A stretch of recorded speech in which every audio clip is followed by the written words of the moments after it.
تانتي قفان إيه بربري Lama. بتبتة سدفرتي سدفرتي ما تهنجر قلت جتشو بانتي قفان ما تهلفت دابتة أسجر قلت تيك عم هنك خسالة كل منجستي جتنا عمت أجو أفر Ti دف meeshaa mangistii maayii dhewwaa mangis kuullee mangistii meeshaa دي اللي خيس نقلت maali jedha.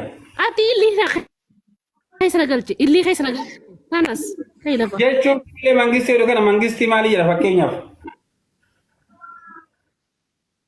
وبلاش خي دبين قلت اللي خيس سين نقلت Wankitti meeshaa kee ka barbaree keessa qabu mubaarak musamman إذا ما هذا نجوا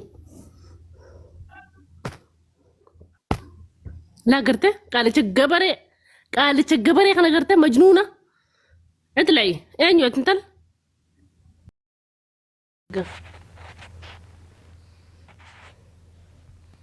ديك آلا غلا ديك آلا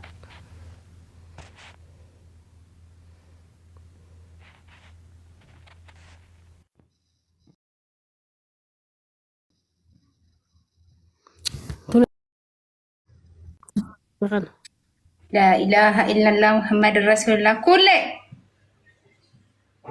آرين قبا نديس آرين قبا آرين قبا بريدو تي آرين قبا مالي فارت مالي غرا لافو قطع ترى ميكا موي ناقطع مدينة شودي نجلا ملك معلش سوى الدنجراس لما نتي ألما تق ودير جنان أتدربو تيت ما نتقبل تبقى كل في قرر لافو كساتو كدات ما نرجع ولت يجي ده نقول بدورة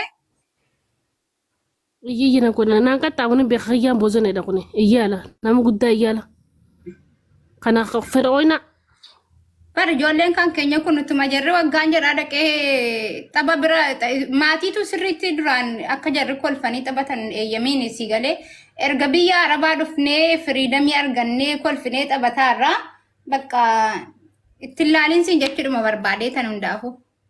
والله abduusee akkasitti taphaffata abduusee amman taphadhu haadha seenaa wallah wajjin abduuseen isa kana gaafa sadiisa moo'ee naa qaxxaamu har'a innillee natti hin ergatu innillee itti ergadhu.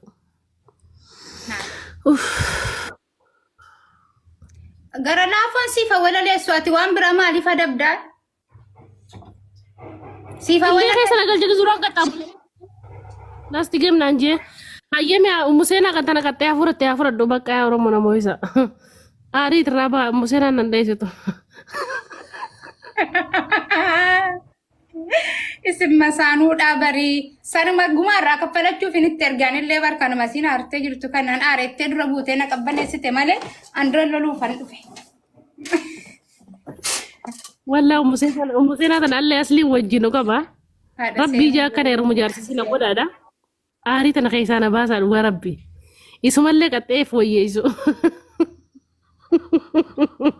Wallahi dhugaa naare. Taab godhaa masaanuu lamman walitti dhufanii tiktook irratti taab godhaa. Laal museenaa amma walii agallu. Yoo kuma guunnee kuma guutee taruma takka wal